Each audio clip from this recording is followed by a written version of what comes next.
"Could you not touch me? I just can't handle it physically." These were the words my wife said to me. I was just trying to remove some lint from her hair, but she vehemently rejected the gesture. To think that my beloved wife would say something like this to me. I wonder how things ended up like this. I'm John. Just an ordinary office worker. I met my wife, Sarah, during our college years. We got to know each other because we were both in the same club.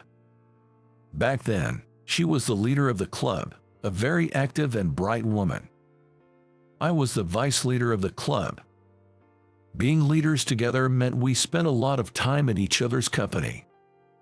I was drawn to her, always reliable and smiling, and mustered up the courage to confess my feelings on Christmas of our senior year.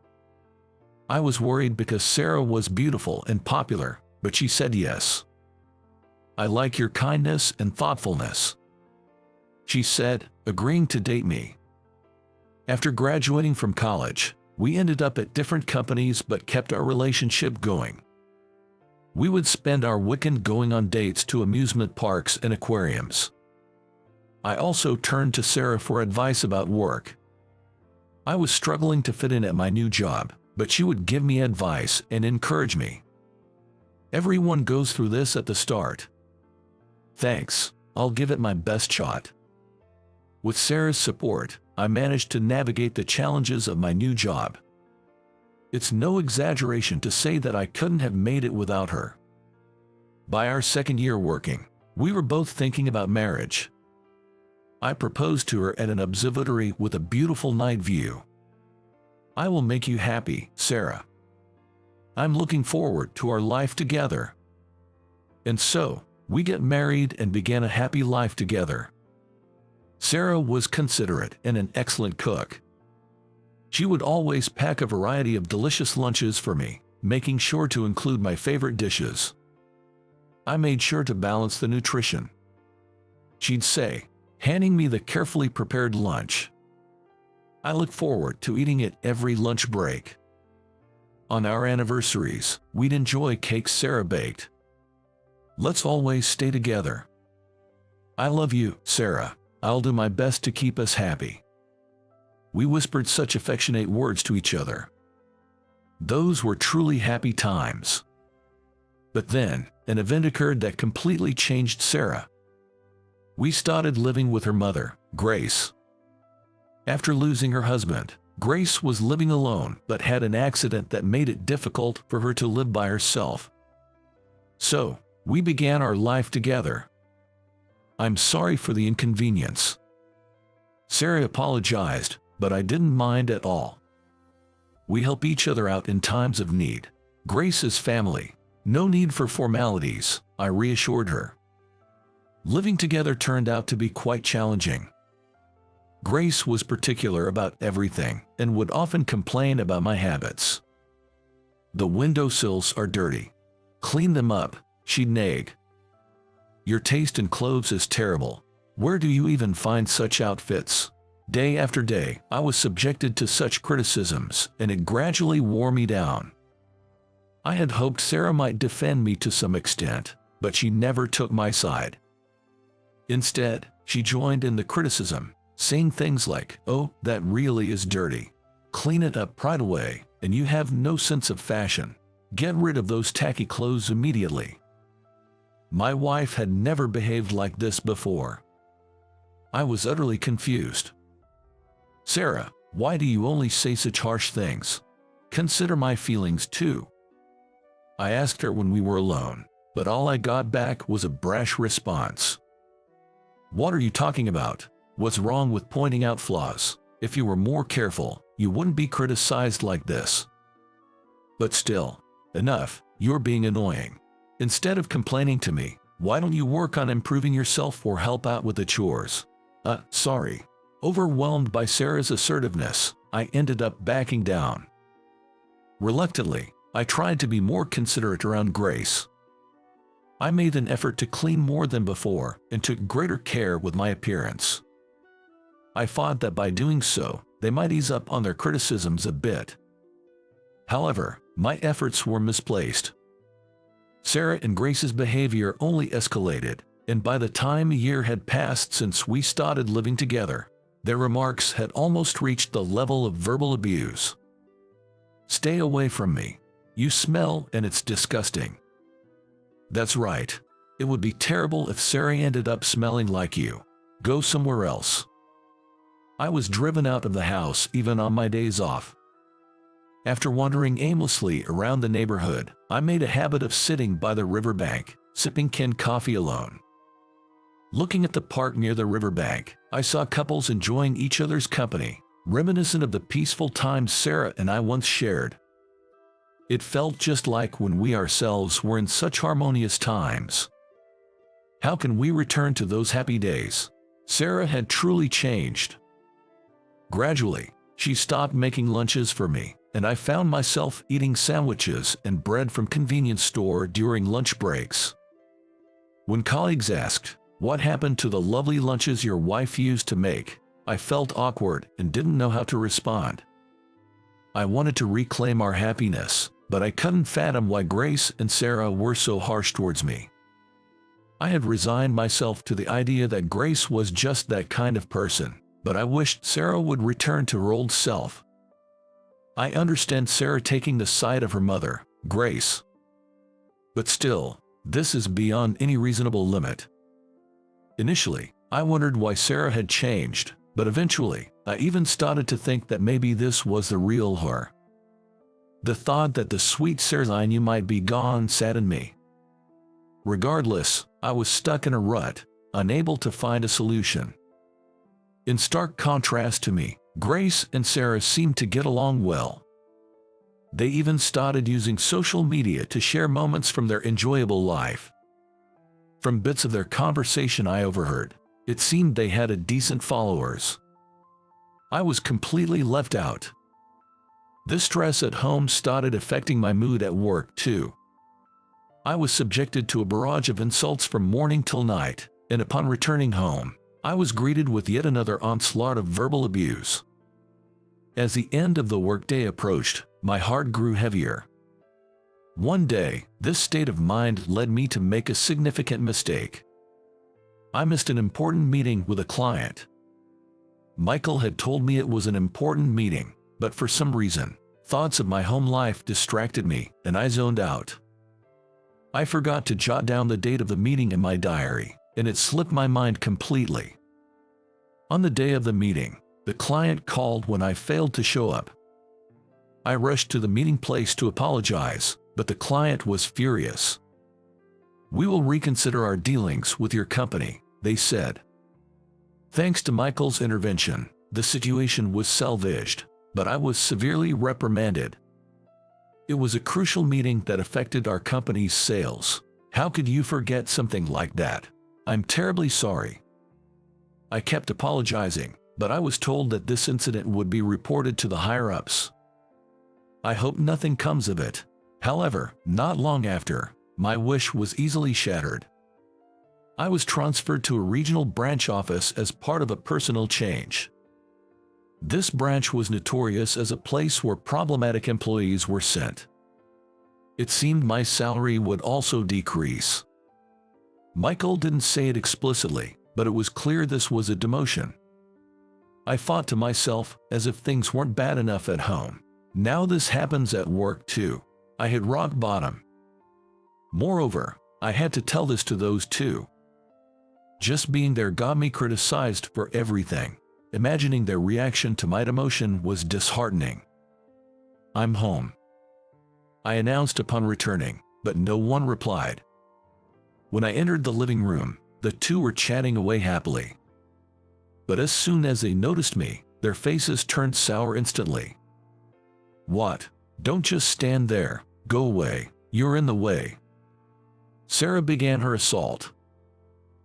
I don't want to say this. That's what I thought in my mind. My spirit was immediately dampened, but it was something that had to be said eventually. Gathering my courage, I informed them about my transfer.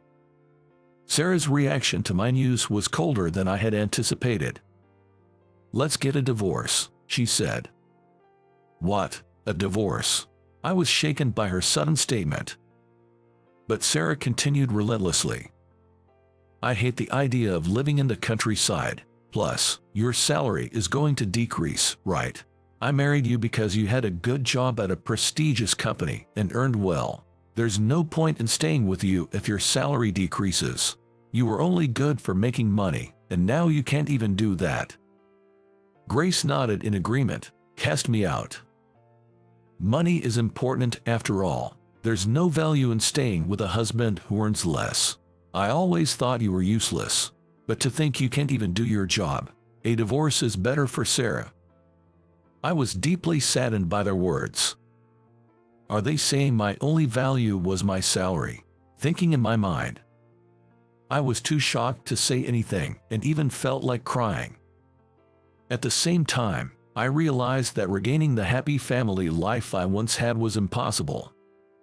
Lacking the energy to argue, I agreed to the divorce. All right, let's get a divorce. Thus, our divorce was settled without much ado. An end was put to the painful days that lasted 5 years. Although it was an unfortunate ending, I decided to take this as an opportunity to move on.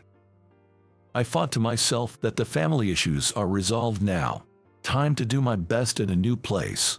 Feeling liberated, I worked hard at the regional branch. I was initially worried since it was known as a place for demoted employees, but fortunately, the people in my department were genuinely nice. Especially Emily, a female colleague, was kind to me. If there's anything you don't understand, please ask, she'd say, always willing to answer my questions. She even shared her homemade lunch with me, saying she had made too much. During one of our lunch breaks, we discovered we lived in the same apartment complex. I was kind to Emily in return, but after what happened with my wife, I was cautious deep down. She seems nice, but you never know what people are really thinking. That's what I was thinking to myself. Emily offered to show me around, suggesting things like, "Shall I tell you about the cheap supermarket nearby?" But thinking it wasn't good to become too dependent, I gently declined her offers. Then one day, I was scheduled to visit a client with Emily. The business deal concluded successfully, and I was on my way back to the office, feeling relieved. When the light turned green, I began to cross the crosswalk. "Watch out!" Emily's shout caught me off guard, and just then, a car that ran a red light was heading straight for us. Frozen in shock, I couldn't move. I'm going to be hit. At that moment, Emily suddenly leaped towards me, pushing me out of the way. I narrowly avoided the car, but Emily was hit in my stead. She was sent flying and landed motionless on the ground. I immediately called for an ambulance, and Emily was rushed to the hospital. Fortunately, she regained consciousness quickly. She had to be hospitalized for a while due to bruises all over her body, but thankfully, her life was not in danger. When I visited her in the hospital, I thanked her for saving me. "Thank you for saving me, but I'm so sorry you ended up like this instead." "Oh no, don't worry about it. I did it on my own, so you don't need to apologize. They said there won't be any lasting effects, so it's all good." Emily replied with a smile. This incident made me gradually open up to her. She had risked her life to save me, so her kindness towards me must be genuine. During my visits, we started to share more personal stories. I told her about the terrible treatment from my ex-wife and mother-in-law, and how I ended up at the regional office due to a mistake at work. Upon hearing my story, Emily began to cry. "What's wrong?" I was taken aback, not expecting my story to make her cry. "Actually, I'm also divorced. My ex-husband used to abuse me physically, and it just brought back those memories." Really, I was surprised to hear this. I heard that Emily's husband was kind at the beginning of their marriage. However, after he was laid off, he began to drown his sorrows in alcohol and started physically abusing Emily. Although she managed to get a divorce, she still had scars from the abuse. Like me, the stress from her home life affected her work. leading to her transfer to the regional office. While I hadn't experienced physical violence, I understood the pain of a broken home. That must have been very hard for you. Yes, it was hard, especially when others couldn't understand, which made it even more painful. But meeting you has been a blessing. Meeting someone who shared a similar fate made me feel lighter. During her hospital stay, I visited her regularly, and we talked about various things. The day before her discharge, Emily confessed, "I like you, John. Would you go out with me?" By then, I had completely opened up to her. "Sure, I'd be happy to." I responded eagerly, and we became a couple. Dating Emily, we enjoyed meals at local restaurants and visited hidden gems, building happy memories together. I thought living alone was comfortable, but having someone by my side is truly happier. The joy in my life returned, and I felt more motivated. It had been almost 3 years since my divorce. One day, I received a call from a former colleague at my previous branch. We weren't in regular contact, so I was curious about the reason for the call. "It's been a while, what's up?" "Well, I saw a post on social media about someone searching for their ex-husband, and it's gone viral. I thought it might be about you." "Really? Why would that be?" The thought of my ex-wife crossed my mind. "If it's true, what's going on?" Following my former colleague's lead, I searched for the account in question. The account name was Sally. The viral post read, "Help, I'm looking for my ex-husband," and detailed characteristics of the ex-husband. Although it was an anonymous account, I was certain it was Sarah. The description matched me perfectly, and the way of speaking was just like Sarah's. Moreover, among the past posts, there were photos that I had been made to take. But why is she looking for me now? Wondering in my mind. The post mentioned, "I have something I must tell my ex-husband." I wonder if she's reflecting on her actions and wants to convey that. I created an anonymous account and replied to Sarah's post. "Hello, I apologize for the sudden intrusion. I believe I know someone who might be your ex-husband." Within minutes, my comment received a reply. "Is that true? Please tell me more about him. May I ask why you're looking for your ex-husband? As I wrote in the post, there's something I must tell him." "What exactly do you want to tell him?" At this point, Sarah's tone changed drastically. "That's none of your business. Just hurry up and tell me." As soon as things didn't go her way, she reverted to this attitude. It seemed her personality hadn't changed after all. The thought of her feeling remorse seemed far-fetched now. Then what does she want to tell me? I could have ended the conversation there, but I decided to continue, driven by curiosity. "Without more details, I cannot disclose any information. It's personal information, after all." There was a pause of about 10 minutes. Just as I thought she might not reply, a lengthy response came. "Fine, I'll tell you. I married him for the money, but divorced him when his salary decreased due to a transfer.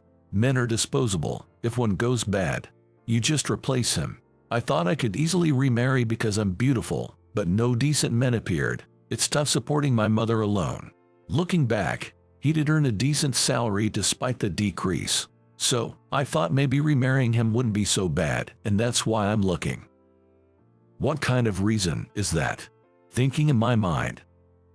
I was beyond angry. I was dumbfounded. I thought to myself, what does she think I am? I have no interest in being used so conveniently. Is that all? Then hurry up with the information. Despite her eagerness for information, I coldly rejected her. With such a trivial reason, I cannot give you the information. If you were serious about finding your husband, you wouldn't resort to social media but consult detectives or the police. I thought it'd help out of kindness, but it was a waste of time. Goodbye. After sending that message, I turned off my cell phone. I felt a sense of relief finally standing up to my ex-wife. Talking to myself that divorcing Sarah was the right decision. Being with such a terrible person would only bring more stress. This incident reminded me that people don't change easily. Getting involved any further would only drag me into unhappiness. Besides, I now have Emily, my new partner. She truly loves me from the bottom of her heart. Similarly, I have deep feelings for Emily as well. I've decided to forget about my ex-wife and cherish the love I have with Emily. That's the true happiness for me now. Just ignore that nuisance. She is probably just overreacting and pretending to be in pain. Just leave her be. I found a pregnant woman in distress on the side of the road. But my boss, who was with me, blurted out this outrageous comment. I thought it was incredibly harsh, but what followed was something I could never have anticipated. My name is Michael. I was raised in a typical family, with my dad working as an office worker and my mom being a homemaker who also worked part-time. My mom was kind, but my dad was strict. He was meticulous about manners, from how to greet people to how to hold cutlery, and instilled discipline in me about even the smallest things. My dad himself was very serious, and at work, he was known to be reliable, taking any job seriously. At home, he often said, "Live life earnestly." He emphasized the importance of studying hard so I wouldn't face difficulties in the future. Of course, I did my homework, and I also had a tutor, so compared to other kids my age, I didn't play much and instead spent a lot of time studying. Of course, I played with friends, but often I had to leave early because of the class with the tutor. My friends sometimes sympathized with me, saying, "It must be tough studying so much." It was indeed tough, but it also had its benefits. I didn't struggle with exams. I got into the top college prep school in my hometown, and I was accepted into my first choice prestigious university right out of high school. After graduating from university, I landed a job at a fairly well-known private company. When I first started, I was completely lost and struggled every day. I was barely managing to get through the tasks assigned to me, and I would come home exhausted. When I discussed this with my dad, he gave me this advice. At first, I struggled too, but remember, if you keep at it seriously without giving up, you'll gradually get the hang of it. It's important to do every job properly. I took his advice and started tackling each task diligently. Gradually, I became accustomed to the work. At the same time, my colleagues and bosses began to appreciate my reliable work ethic. From there, my career progressed smoothly. Because I was well-mannered, I gained my boss's trust and gradually started being entrusted with more important tasks. Even when going out for drinks with clients, my neat-eating habits were praised, making a good impression on them. Inwardly, I was thankful to my dad. As a child, I sometimes found his words annoying, but entering society, I faced no troubles at all. I was glad for the strict upbringing. With good interpersonal relationships at work, supported by colleagues and bosses, I continued to achieve good results. My salary increased, and as a way of thanking my parents for raising me, I gifted them a trip to a hot springs resort. My dad was really excited to go. I chose the hot springs trip because my dad had always wanted to go. For once, my dad was visibly overjoyed. It seems the trip was enjoyable, and upon their return, my parents thanked me. Knowing my parents had a good time meant the world to me. Shortly after that, an opportunity for promotion came my way. I was delighted to take it up. I was thrilled to be promoted faster than any of my peers. At that time, the company was doing well, and I imagined I would continue working there, climb the ranks, and retire. However, the year following my promotion, the company's performance began to decline. The economy turned sour, and we felt the impact. The senior management ordered us to cut costs drastically. Moreover, layoffs were conducted, mainly targeting older employees. Although I wasn't laid off, my salary plateaued, and the company's downturn continued unabated. Eventually, the company was decided to be shut down.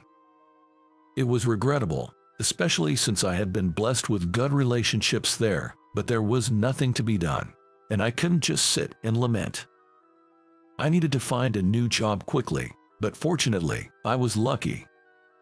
When I told my college friend Tom about my situation, he offered me a job at his company.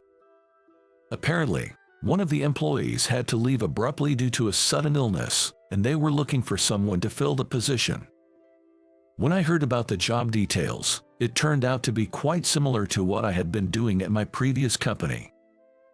Although the scale was a bit smaller compared to my previous company, I wasn't in a position to be picky at this point. I decided to take the job. I was told I'd still need to go through an interview, so I went to the interview location at the scheduled time. The interviewers were a CEO, Rachel, and a person from HR.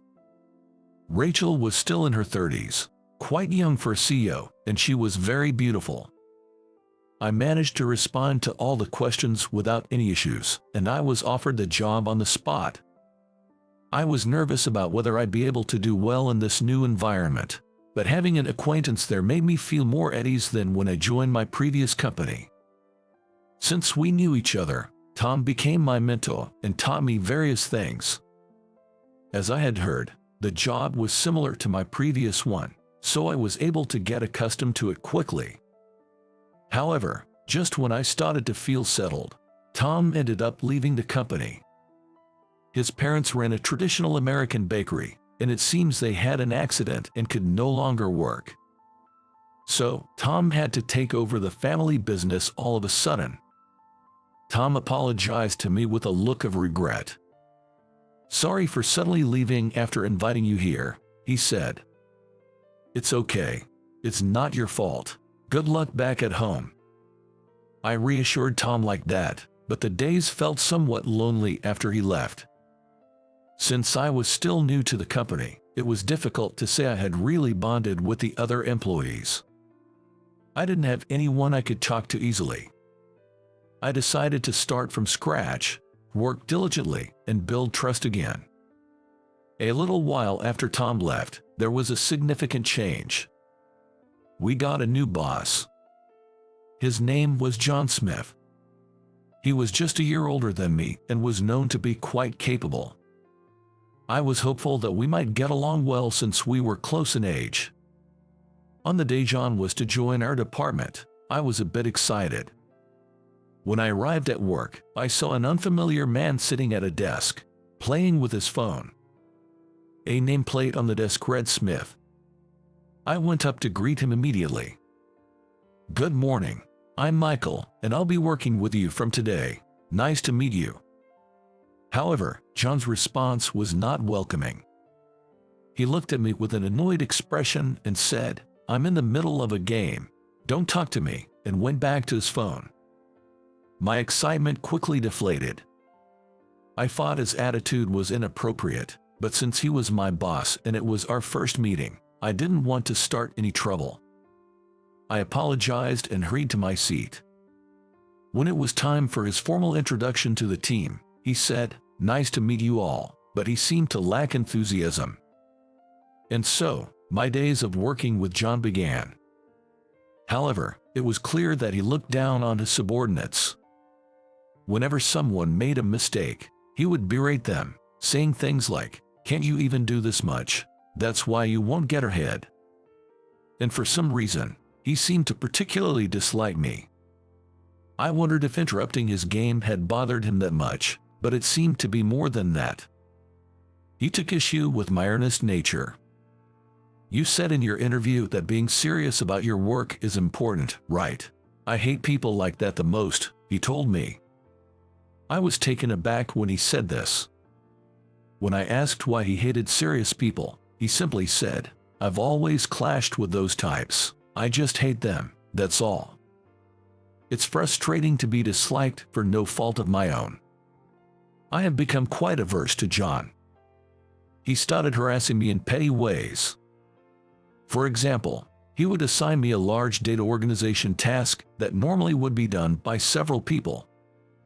and he demanded it be done by tomorrow. It was impossible for one person alone. I can finish this by myself, even if I work all night. Can I get some help from someone else? I asked. When I said this, he sneered. Oh, Mr. Serious can't do it. Relying on others now, are you?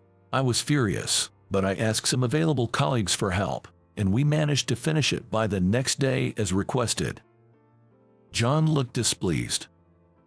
You didn't have to finish it so quickly. Actually, I wanted you to prioritize other tasks first. You're useless, he said.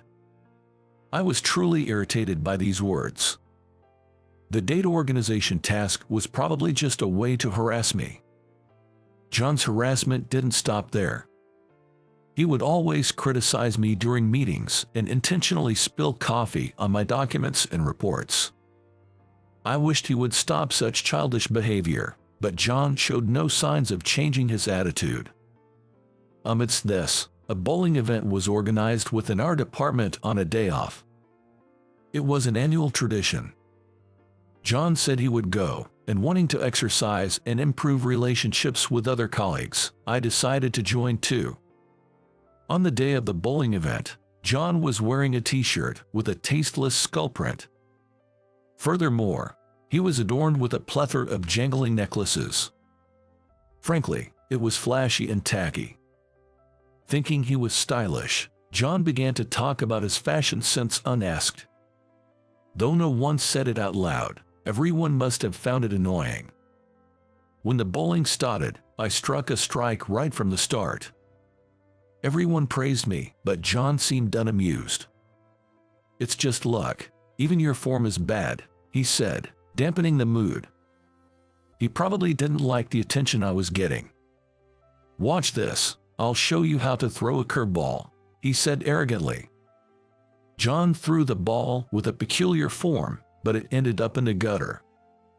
We all awkwardly said it was just a fluke, but the atmosphere turned uncomfortable. I continued to score high, but John's performance didn't improve. Eventually, John reached his breaking point. I'm done with this, he yelled and stormed off somewhere. Getting so upset over a casual game of bowling was truly childish. The mood was heavy, but once we resumed bowling without him, it became enjoyable again. With the source of the tension gone, everyone had a great time. Time passed while we were having fun, and the bowling tournament was over. I won and received a prize. I was able to get closer to other employees and felt glad that I took part. When it was time to leave, I remembered John. I found him with a group of young women. I told him I was leaving, but he said, I'm teaching these girls how to bowl, so you, the amateur, go ahead and leave. The women gave awkward smiles. They must have been annoyed inside. John's womanizing in the brief moment I looked away was astonishing. My colleagues and I were utterly dumbfounded. I had to forcefully pull John away from the women and leave the bowling alley. The women thanked me with grateful looks. This incident seemed to have greatly upset John. The relationship between John and me worsened even more. To make matters worse, an opportunity came up for John and me to work together. It was a job presenting to an important client, and as John was the team leader, he had to attend, and it just so happened that I was the only one available. John dumped the task of preparing the presentation materials on me and spent his time playing games on his phone. Realizing it was futile to say anything to him, I reluctantly began working on the materials. Since it was for an important presentation, I couldn't skimp on the effort. I meticulously crafted every part of it.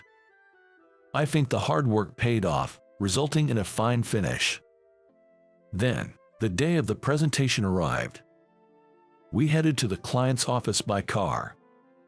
Naturally, I was the one driving. As soon as John sat in the passenger seat, he started playing games on his phone. Suppressing the urge to sigh, I started the car. Soon after we set off, it began to pour heavily. My mood grew even heavier. It must have been about 20 minutes since I started driving. When I casually looked down at the sidewalk, I saw a person crouched down without an umbrella. I quickly stopped the car on the side of the road and got out of the car.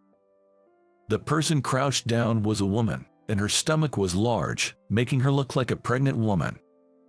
She was soaking wet from the rain. "Are you okay?" I asked, but she just grimaced in pain, clutching her belly.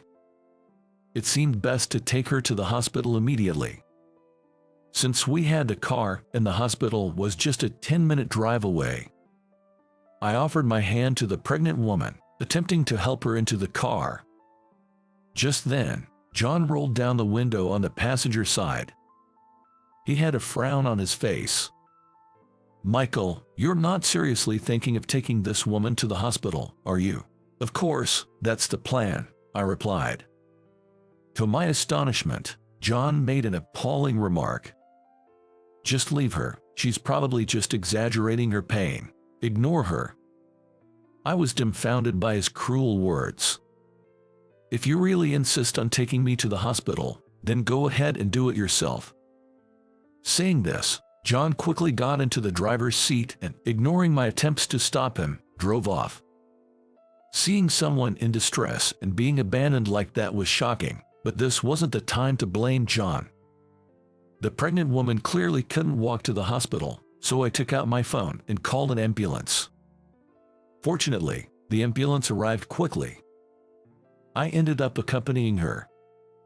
Even after receiving the necessary treatment at the hospital, the pregnant woman still looked in pain as she lay in the bed, but I was told her life wasn't in danger.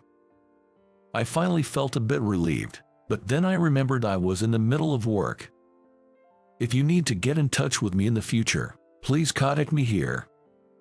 Saying that, I handed my business card to the doctor and left the hospital.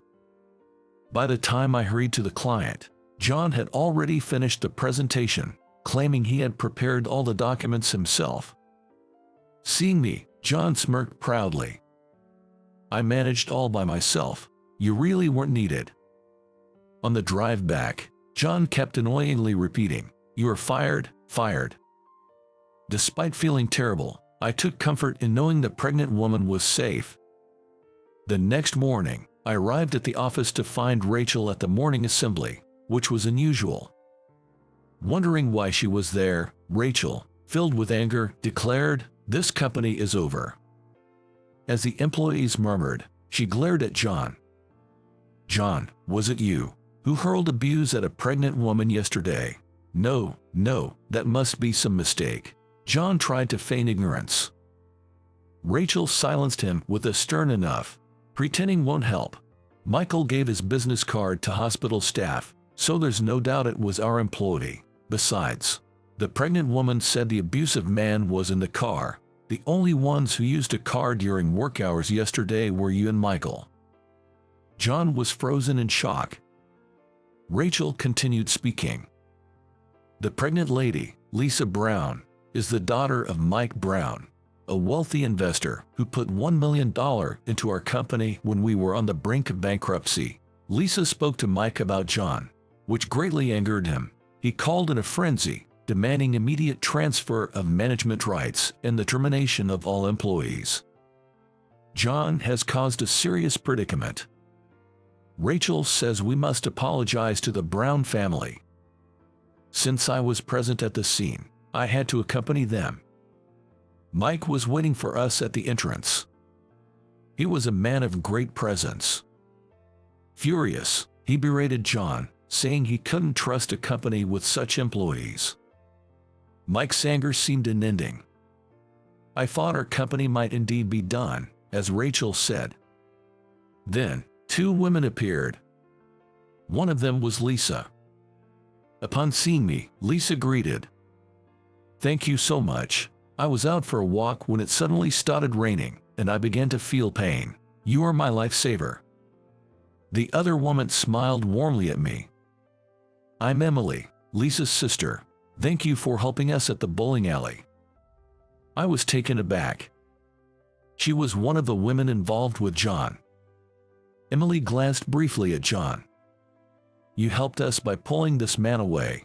He barged into our group and was insistently inviting us out for drinks and dinner. That's good to hear. It seems I did the right thing by taking John away that time. I never imagined such a reunion. Lisa turned to Mike. Dad, I'm not angry anymore. It's okay. With wonderful people like Michael around, this company will grow even more. Let's calm down for a moment. Emily also tried to soothe Mike. Most employees must be sincere like Michael. It would be a waste to sever ties over one odd individual. Gradually, the anger faded from Mike's face. After a moment of silence, Mike looked at Rachel. I was furious because my daughter was treated poorly. I've reflected on my overreaction. Please continue to manage the company as before. Yes, thank you very much. Rachel smiled relievedly. Mike then smiled at me. Michael, thank you again for saving my daughters. I truly appreciate it. No, I didn't do anything special. I just did what anyone would do. I'm not a hero of justice. I was relieved Mike reconsidered. Our company could keep growing. However, it was decided that John should be disciplined, so he was transferred to a regional branch. John, to everyone's astonishment, apparently continued to look down on people at his new post without showing any remorse. This led to a strike among the employees, causing a major issue. In the end, John decides to quit his job and seems to be on the streets. Moreover, he seems to be suffering from debt due to paying too much for phone games. It's a clear case of reaping what you sow. My diligent work attitude was recognized, and I was promoted in place of John. I've successfully led a major project, and everything is going smoothly. My parents are delighted with my success. Living earnestly, as my father advised, has truly opened up my life. I believe my father taught me something very important. I intend to continue living honestly, following my father's teachings.